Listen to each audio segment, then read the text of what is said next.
Hi student, कैसे हैं आप लोग। आपका एक बार फिर से स्वागत है आपके अपने school icon prep public school पे। आज हम लोग फिर से टॉपिक नंबर 4 कवर करने जा रहे हैं। The rise of nationalism in Europe का टॉपिक है the making of Germany and Italy. अभी तक हमने 3 पार्ट अच्छे से कवर कर लिया है। अगर आपने तीनों पार्ट को अच्छे से नहीं देखा है तो आप अपने स्कूल पे जाएं, चैनल पे, और उसको फिर से वहाँ से इंस्टॉल करके देख सकते हैं। आप आज जो स्टार्ट करने जा रहे हैं टॉपिक है the making of Germany and the Italy. इसमें महत्वपूर्ण टॉपिक है यूनिफिकेशन ऑफ जर्मनी। जैसे कि पार्ट 3 में मैंने पहले ही बता दिया था, कुछ हिंट दे दिया था कि अगला टॉपिक में क्या करना है। तो यूनिफिकेशन ऑफ जर्मनी में देखना है कि जर्मनी का एकीकरण कैसे हुआ। 1830 से 1848 के बीच में आपने देखा था पार्ट 3 में कि वहाँ की स्टोरी में मैंने क्या क्या पढ़ा था। तो 1848 के बाद क्या हुआ, 1848 के बाद यूरोप में नेशनलिज्म और मूवमेंट धीरे धीरे कमजोर पड़ते जा रहा था। उसका फायदा कंजर्वेटिव लोग उठा रहे थे। तो आगे देखिए कि इसमें क्या हुआ। आगे क्या होता है कि फिर से जर्मनी को यूनाइट करने के लिए, एकीकरण करने के लिए, यूनाइट करने के लिए एक मूवमेंट चलाया गया। उस पूरे मूवमेंट को चलाने में जो महत्वपूर्ण योगदान था, movement under the Otto von Bismarck. ये एक महत्वपूर्ण व्यक्ति हैं। बोर्ड में ये क्वेश्चन इनसे रिलेटेड पूछा जाता है, इसलिए इस टॉपिक को अच्छे से कवर करें। Movement under Otto von Bismarck, इन्हीं के नेतृत्व में पूरी जर्मनी में एक मूवमेंट चलाया गया। लगभग 7 ईयर्स तक वो मूवमेंट चलाए, जिसमें 7 ईयर्स में उन्होंने ऑस्ट्रिया के साथ, डेनमार्क के साथ और फ्रांस के साथ युद्ध किया। किसके साथ? ऑस्ट्रिया, डेनमार्क और फ्रांस के साथ 7 सालों तक युद्ध किया। 7 सालों के युद्ध करने के बाद इन 1871 केसर William I was proclaimed as German emperor in ceremony held at Versailles। कहने का तात्पर्य ये है कि 7 साल के युद्ध के बाद किसके द्वारा युद्ध किया गया? ऑटो वॉन बिस्मार्क के द्वारा किया गया। 1871 में वहाँ का एक शासक केसर विलियम, पूछा जाता है इससे रिलेटेड सवाल, केसर विलियम ने वर्साई के एक समारोह में अपने आप को वहाँ का सम्राट घोषित किया है। ये पॉइंट ऑफ व्यू से काफ़ी महत्वपूर्ण है। आप इसको VVI नोट कर सकते हैं, आप इसको वेरी वेरी इंपॉर्टेंट नोट कर सकते हैं। इन 1871 केसर विलियम ने अपने आप को वर्साई के समारोह में वहाँ का सम्राट नियुक्त किया। क्या किया? सम्राट नियुक्त किया। इस तरह से राजा के देखरेख में ही, किंग के देखरेख में ही प्रोसेस ऑफ नेशन बिल्डिंग, यानी कि नेशन बनाने का जो प्रक्रिया था वह जारी रहा। नेशन बनाने का प्रक्रिया जो था मोनेरिक सिस्टम ही, लेकिन बाय कॉन्स्टिट्यूशन वो पद्धति आगे बढ़ती रही। नेशन स्टेट बनाने की पद्धति आगे रही। उसी के दौरान strong emphasis on modernising the currency, banking, legals and judicial system. कहने के तात्पर्य है जब नेशन क्रिएट हो रहा था तो बहुत सारे चीज़ों पे भी जोर दिया गया। जो जोर देने वाली बात थी, आधुनिकीकरण करने वाली थी, वो थी करेंसी, यानी कि मुद्रा पे जोर दिया गया उसकी आधुनिकीकरण करने के लिए। दूसरा पॉइंट था बैंकिंग सिस्टम में सुधार लाया गया, बैंक प्रणाली सिस्टम में सुधार लाया गया। And legals and judiciary system, जो भी कानूनी प्रक्रिया के द्वारा पूरे राज्य को, पूरे नेशंस को चलाने की जो तरकीब थी, यह सारे सिस्टम को इसमें डेवलप किया गया। तो ये महत्वपूर्ण टॉपिक था यूनिफिकेशन ऑफ जर्मनी, जिसमें ऑटो वॉन बिस्मार्क का महत्वपूर्ण योगदान है। आप इसको याद रखें।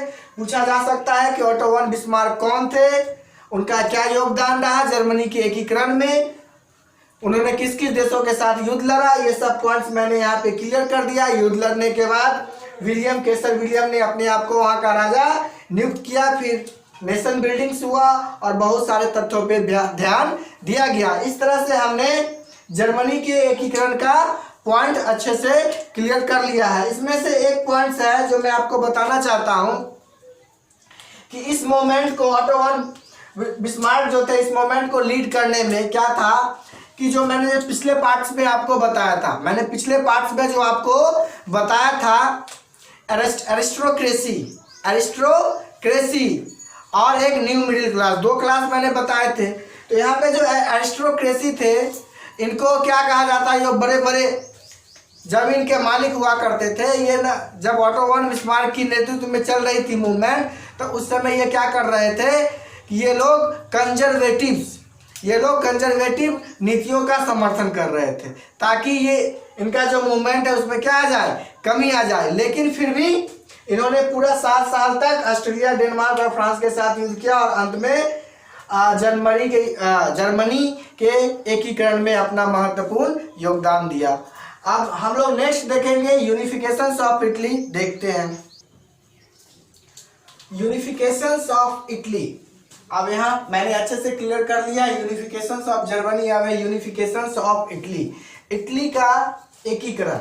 इसमें से 2-3 लोगों का महत्वपूर्ण योगदान है, मैंने पॉइंट्स करके सबके बारे में डिटेल से आपको बताऊंगा। पहला है जिस्पी मैजनी, पिछले पार्ट में भी मैंने इसके बारे में अच्छे से आपको बता दिया था। इसने क्या किया था, जिस्पी मैजनी जो था 1830-48 यानी 31 से 48 के बीच में जो मूवमेंट चल रहा था, उस मूवमेंट में उन्होंने एक सेक्रेड सोसाइटी का गठन किया था। किस चीज का गठन किया था, सेक्रेड सोसाइटी का गठन किया था, मैंने पिछले पार्ट में भी बताया था। तो यहाँ पे था आपका young Europe and young Italy 1831 and so on. शुरुआत में तो मूवमेंट को यही खींच के ले जा रहे थे, शुरुआत में मूवमेंट को तो यही लेके खींच के ले जा रहे थे। लेकिन उस समय क्या था कि उस समय जो था हब्सबर्ग साम्राज्य का शासन था पूरे इटली में, हब्सबर्ग साम्राज्य का पूरे इटली में शासन हुआ करता था। उसमें से इसके छोटे छोटे कई प्रांत थे, छोटे छोटे स्टेट थे, लगभग 7 प्रांतों में यह जर्मनी इटली बटा हुआ था। उसमें से जो इनके राज परिवार थे, हब्सबर्ग के राज परिवारों का अलग अलग जगहों पे शासन चलता था। तो उसमें से जो जिस्पी मजनी थे, उन्होंने 2 सेक्रेड सोसाइटी का गठन किया और मूवमेंट को थोड़ा दिन के लिए लीड किया, लेकिन उनका जो मूवमेंट था विफल हो गया। तो विफल हो जाने के बाद क्या होता है कि छोटे छोटे लेवल पे, छोटे छोटे प्रांतों में, छोटे छोटे लेवल पे आप श्रमिक की आवश्यकता होने लगी, यानी कि वॉलंटियर्स, जिसको आप मानते हैं, जो आपको मूवमेंट को लीड करने में सपोर्ट करते हैं। तो इनको छोड़ के उनके स्थान पे जिस्पी गैरिबाल्डी को लिया गया, लीड किया गया, जो क्या करते थे, वॉलंटियर को आर्म्ड करते थे और उसी को बिस्मार्क ऑफ इटली भी बोला जाता है। तो ये BBI है, आप इसको याद रखें। जैसे जर्मनी में बिस्मार्क ऑटो वन थे, उसी प्रकार इटली के लिए बिस्मार्क कौन है, जिस्पी गैरिबाल्डी। इन्होंने इसको इसलिए बिस्मार्क ऑफ इटली बोला गया क्योंकि ये छोटे छोटे जगह पे जाके, लेवल पे जाके वॉलंटियर तैयार किए ताकि मूवमेंट को अच्छे से पूरे इटली में क्या किया जाए, स्प्रेड किया जाए। इसलिए ये इंसान जो है, व्यक्ति जो है, काफ़ी महत्वपूर्ण है। कभी कभी बोर्ड ऑफ पॉइंट बी से 1 नंबर का पूछ लिया जाता है कि बिस्मार्क ऑफ इटली किसे कहा जाता है, तो जिस्पी गैरिबाल्डी को बोला जाता है। उसके बाद क्या होता है कि इस मजनी के हाथ से मूवमेंट निकल जाने के बाद काउंट कैमिलो डे कैवर जो थे, उन्होंने मूवमेंट को लीड किया, उन्होंने मूवमेंट को अपने स्तर से लीड किया और पूरे इटली को यूनाइट करने में उनका महत्वपूर्ण योगदान रहा और वो वहाँ के PM भी बने, वो वहाँ के बाद में प्रधानमंत्री भी बने। तो ये भी महत्वपूर्ण है, काउंट कैमिलियो डी कैवर, याद रखिएगा। Let the movement to unite Italy, किसके फेल हो जाने के बाद, तो जिस्पी मैजनी के फेल हो जाने के बाद पूरा यूनिटी का पावर अपने हाथ में लेके चले काउंट कैमिलो डी कैवर, बाद में वो PM भी बने। उसके बाद एक व्यक्ति का नाम आता है विक्टर इमैनुएल द्वितीय, यानी कि सेकंड बोल सकते हैं। बाद में जब इटली एकीकरण हो गया, यूनाइट हो गया, तो 1861 में विक्टर इमैनुएल सेकंड को वहाँ का राजा क्या किया गया, नियुक्त किया गया, राजा नियुक्त किया गया। तो इनके मूवमेंट चलने से पहले क्या था कि मैंने पहले ही बताया कि इटली कई भागों में विभक्त था, 7 राजाओं में विभक्त था। उसमें से कुछ थे, सार्डिनिया था, पिगमेंट था, जहाँ पे बर्मन साम्राज्य का भी छोटे जगहों पर शासन चलता था, कहीं पे वर्मन साम्राज्य का शासन चलता, हाउसबर्ग साम्राज्य का शासन चलता था, तो छोटे छोटे इलाकों में बढ़ता था। उसी चीज का ये लोग फायदा उठा के एकीकरण किए, यूनाइट किए, मूवमेंट चलाए, जिसमें से जिसपी मेजनी का नाम आता है, जिसपी गरिबल्डी का नाम आता है, काउंट कैमिलियो दे गेवर का नाम आता है, और एक है जो महत्वपूर्ण है, वहाँ का राजा बनता है अपने आप को, जिसमें जैसे कि इसमें देखे थे, इसमें कौन बनता है, केसर विलियम। तो इटली में कौन बनता है, विक्टर इमेनुएल द्वितीय 1861 में। तो ये 2 पॉइंट थे। इसके बाद एक कहानी आती है, इसके बाद एक कहानी आती है स्टोरी ऑफ ब्रिटेन, या फिर आप उसको बोल सकते हैं यूनिफिकेशन ऑफ ब्रिटेन। आगे पॉइंट में इसको कवर करते हैं, देखते हैं।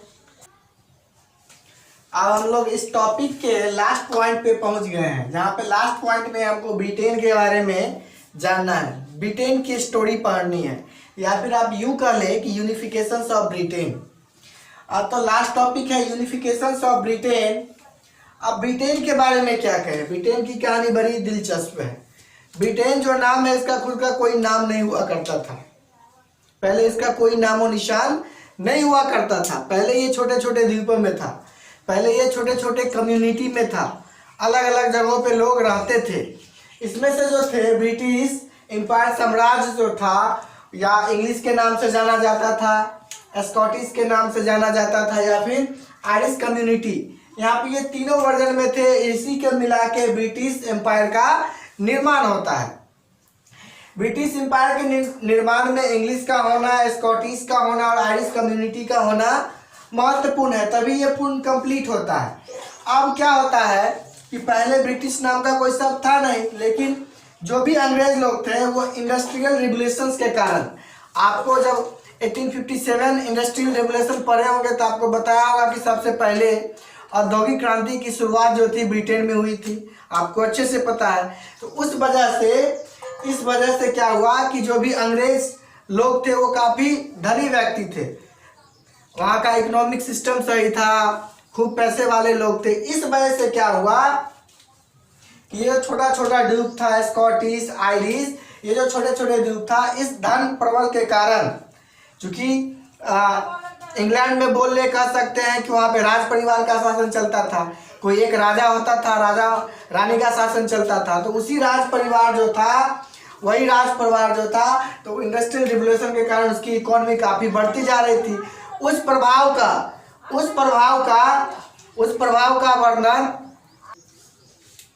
इंडस्ट्रियल रिवोल्यूशन प्रभाव के कारण इंग्लैंड की जो इकोनॉमी थी वो काफ़ी तेज़ बढ़ रही थी। इस वजह से जो था स्कॉटिश का या फिर आयरिश कम्युनिटी का जो था, लैंग्वेज बोल लीजिए, कल्चर बोल लीजिए, पॉलिटिकल बोल लीजिए, सब कुछ भिन्न था, अलग अलग था। फिर भी इस अपने दम के कारण इंग्लैंड ने इस तीनों जगहों पे कब्जा कर लेता है। चूंकि राज परिवार शासन था, धनबल लगा के, अपना पूरा पावर लगा के उसको अपने में मिलाने का कोशिश करता है। तो इंग्लैंड का जो राज परिवार था, उन्होंने एक्ट ऑफ यूनियन के तहत, ये काफ़ी महत्वपूर्ण है, BBI भी है, आप इसको लिख सकते हैं, काफ़ी महत्वपूर्ण है, BBI है एक्ट, वो राज परिवार ने एक्ट ऑफ यूनियन 1707 मर्ज करके स्कॉटलैंड और इंग्लैंड को मिला के, जोड़ के यूनाइटेड किंगडम बनाया, जिसको आप यूके भी बोल सकते हैं। क्या बोल सकते हैं? यूके, यानी कि इंग्लैंड और स्कॉटलैंड को मिला के क्या बना लिया गया? यूके का निर्माण कर लिया गया। और अब लास्ट में बच जाता है, चूंकि स्कॉट को तो मिला लिया अपने में, अब लास्ट में बच जाता है आयरिश कम्युनिटी। तो जब इसको आपस में मिला लिया तो वो कितना दूर है, बगल में ही था, उस पर दबाव बनते चला गया, उस कम्युनिटी वाले लोगों पे दबाव बनते चला गया।